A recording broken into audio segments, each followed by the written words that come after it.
Hello and welcome back to Rage Gaming in a new Baldurs Gate video. Today we're going to talk about another set of powerful and interesting, unique multi-class concepts that you might want to try. After the many suggestions and ideas in the comments of these videos, I also wanted to ask early in this video, what build are you currently running? Or what are the favourites you've tried? If you're running anything different and interesting, let us know. But with that said, today I have a pile of new and particularly powerful options to consider, so let's get started. We'll start with this one, a combination of fighter and rogue that I'd like to credit Alexandre Pagao, I hope that's pronounced right, for the concept in the comments of last time. This build is specifically Battlemaster and Thief as the multi-class, featuring the sharpshooter feat and archery combat style. It's all tied to dual-hand crossbows that you can use multiple of these little fast-shooting weapons in strong combination. With this setup, we're able to use 2 action attacks and 2 bonus attacks per turn, all from range. Even without some sort of ideal gear setup, you'll be popping a good, say, 20 plus damage per each attack, which then stacks up high quickly. You power that up with gear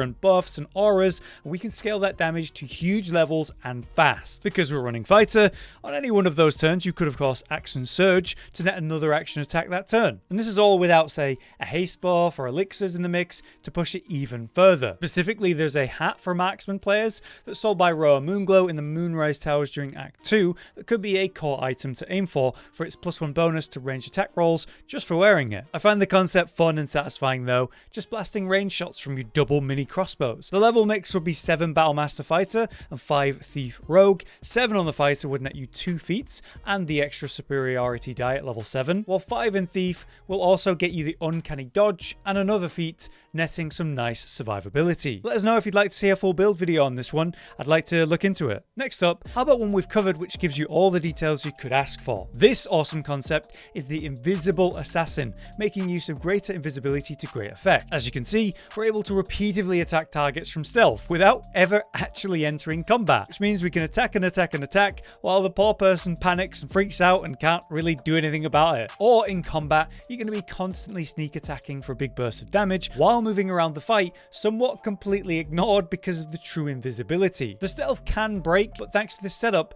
it is very unlikely. Because of the stealth check that occurs per each attack, you're very likely to succeed, but if it does break, you can just stealth again for another invisibility, or use a fog cloud to break line of sight, or react invisible based on the subclass we're using. The build also makes use of a strong rapier, an ideal legendary one at that, for extra bursts of damage. The multi-class is a combination of rogue and warlock, letting you reach the spell slots needed to cast the greater invisibility, while the rogue provides the stealth perks and the all-important sneak attack. The build has a high focus on charisma though, since we're making use of Pact of the Blade via the warlock, scaling our damage through charisma for melee, but also that benefits our powerful cantrip, Eldritch Blast, and other spells. The overall level balance of this one is 5 in Rogue and 7 in Warlock. Once again, the 5th level in Rogue provides Uncanny Dodge, and the 7 levels in the Warlock provides us the powerful spells and spell slots that we'll need. We have a full build video on this exact concept though, with all the details, down to the items and gameplay guide if you want to check that out. But I should mention, since it came up in the comments of that video, once you do reach level 7 in this build and get your Pact of the Blade, that begins of course scaling your weapon damage through charisma, you probably want to respec at that point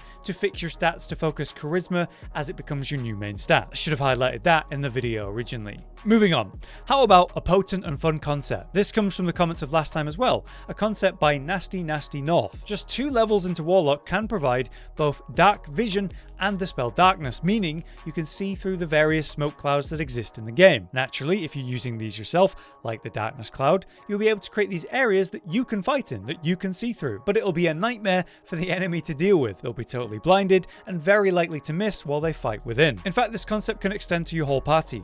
Imagine if you had everyone with dark vision, and with just 2 levels of Warlock you can achieve that. It's a cool idea for a full team to have that dark vision, and would work really well with the Shadowheart unique build as your core. If you go down her darker story with the Shah and the Justiciar route, she'll get that legendary spear and gear set that's tied to the very concept of being obscured, generating clouds and fighting within them, so just really cool potential and synergy right there. For our next multi-class concept, I'd like to talk about the potential strongest version of the extra attack combined with deepened pact combo. It's still up in the air if this is a bug or intended, but considering it's still in the game after the various patches and hotfixes at this point, I think it's here to stay. Basically, you can't stack normal extra attacks together, but you can stack deepened pact's extra attack and a normal extra attack, resulting in 3 action attacks or more per turn. This I somewhat highlighted in my original multi-class video, but many people on that video and the videos since keep bringing up the strongest, quote, strongest version of that. That appears to be Paladin and Warlock, specifically Oathbreaker Paladin for the Aura of Hate, and of course with the Warlock it's Blade of the Pact. Naturally, Warlock spells will scale with Charisma, Pact of the Blade makes your weapon scale with Charisma, and Paladin spells were already scaling with Charisma, so there's raw synergy there. The level split is what's more up for debate though. Should you go level 7 into Oathbreaker and 5 into Warlock, or should you go 5 into Paladin, or any Paladin subclass at that, which will still get you extra attack, then 5 into Warlock for the deepened Pact extra attack, and then the remaining 2 levels can go into Fighter to get you Action Surge for another attack. 6 attacks in a turn, maybe 7 if you use the Great Master feat, even more if you're hasted. There's a lot of potential there. I guess the split comes down to you.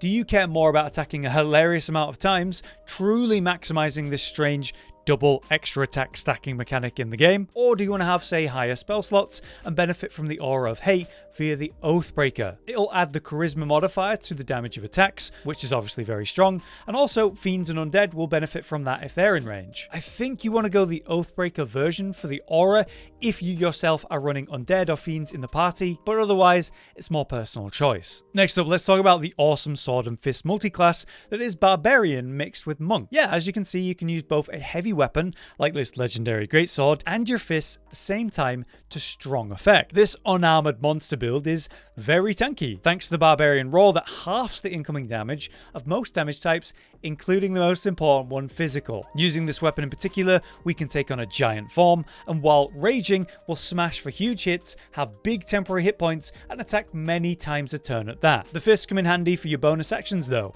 allowing the flurry of blows to be used to, say, knock down enemies, making them prone and more vulnerable, or knock them flying instead. Our strength will synergize with both the weapon and fist attacks though, if you're running the Tavern Brawler feat, and the Great Sword uses mostly actions, while the fists are going to be using mostly bonus actions. So potent synergy there. The Monk comes in handy, providing extra stuff like Stunning Strike, which can use the weapon to do so, or its impressive passive movement speed increases. Reckless Strike from the Barbarian provides a mighty hit, and we also have Resonant Chi from the Monk to AoE should you need it. So lots of options, utility and damage, and tankiness. The level split here is 3 in Barbarian for Wild Heart, the subclass, and Bare Heart specifically, and then 9 levels into the Open Hand Monk to net the Resonant Strikes and all of the nice passives. We have a full build video on this on the channel right now, if you want the full details, gear and gameplay guide, so check it out. Moving on, how about another multi-class concept to consider in general? It's just one level of Light Cleric, and now that's very impactful. With that, you get a bunch of spells that can be really useful, like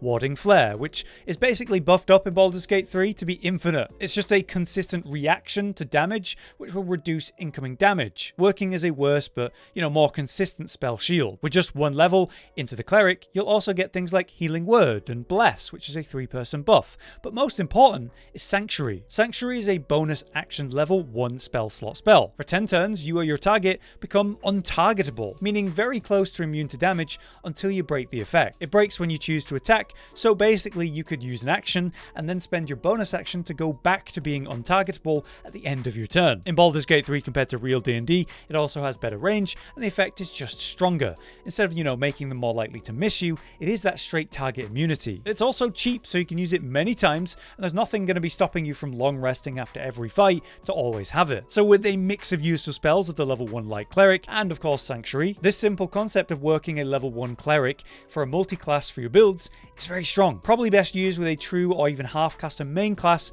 to benefit from the spell slots most. But yeah, making yourself or even your entire party untargetable at the end of every turn is very silly.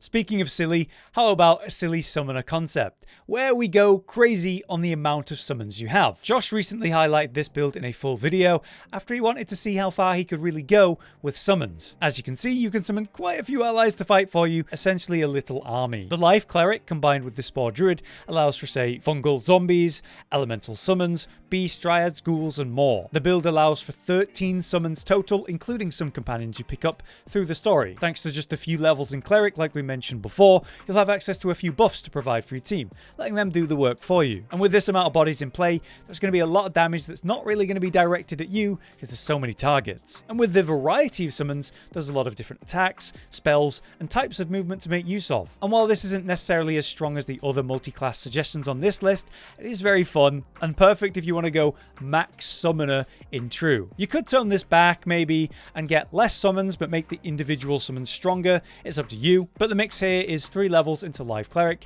and 9 into spore druid. For all the details on this build though, including how to reach this silly number of summons yourself, check out the full video we have on the channel now. Moving on, we've mentioned a variety of many attacks per turn build today, so here's a simpler version of that you might also consider. It's the Battlemaster fighter combined with war cleric. It would result in an easy 4 attacks per turn, with a 5th using your bonus action, and even more if you have a haste buff from a party member. The leveling order would matter here, but again it's simple. 11 levels into fighter, Battlemaster specifically, and then the final level into war cleric. This means the limited cleric bonus action will be offered after the initial fighter ones, letting you push it out right at the end of your chain. Like I said though, this multi-class is a lot more purist, being mostly just a fighter that eventually snags that 1 level of cleric at the end for the perks of that. So if this simpler multi-class concept for many attacks per turn seems more approachable to you, it is an option.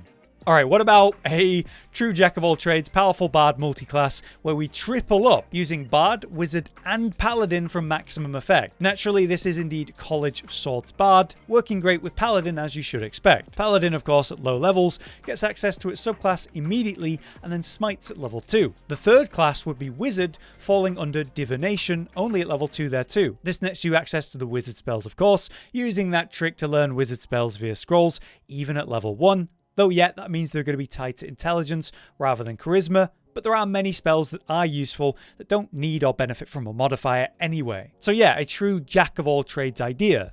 Bard with all the fun and options that has, smites from the paladin and wizard spells from the scroll learning. It comes with a lot of options and utility. The spell slots you'll get from the wizard and bard will provide many ways to upcast your divine smites for extra damage, and the College of Swords bard will net as an extra attack passive as a whole. The wizard can provide benefits like spell shields, haste, which is obviously major, and AoE utility options. Overall, the level mix would be College of Sword Bard at level 8, Divination Wizard at level 2, and finally Paladin at level 2. So if you're looking for a bit of everything, good AC, tons of utility, and melee or ranged options, this triple up pick could be for you. Finally, for the last multi-class suggestion, I'd like to highlight one of the strongest spellcaster concepts out there. It's the triple multi-class build that is Storm Sorcerer and Tempest Cleric combined with just 1 level into Wizard. This one we've referenced in multi-class videos before, but with only basic details where it wasn't exactly a triple class. This version though has the highest single turn Nova damage we can do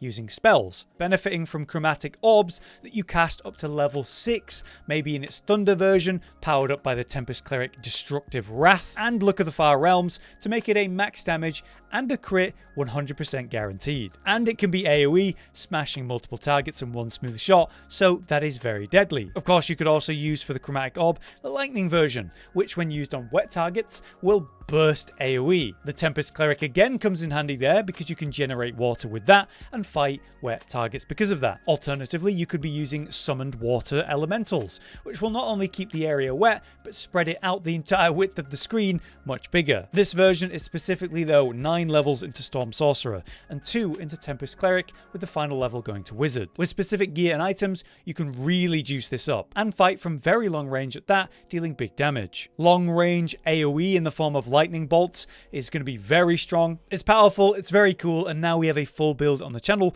for you to follow, instead of me just lightly referencing the concept. But there you have it, another big set of multi-class concepts, specifically strong as hell ones at that. But like I said in the introduction, I'd like to start seeing more varied and silly and interesting multi-class concepts. If you have anything along that line, then let us know in the comments and maybe we'll include it. Obviously at this point it's clear there are many strong multi-class concepts to use, but it's about time we look at some more fun and weird stuff too. For now though, I've been Hollow, you've been you, thanks for watching, and we'll see you next time. Josh, Cotton, and Hollow with the videos, dropping the humor like a hammer on your tippy toes, bringing entertainment on a daily arrangement to take our insanity and turn it into entertainment. Yes, I said entertainment twice, to reiterate that it is nice to look into your faces on a mostly daily basis when you let us in your homes to make the whole world a stage. Goodbye.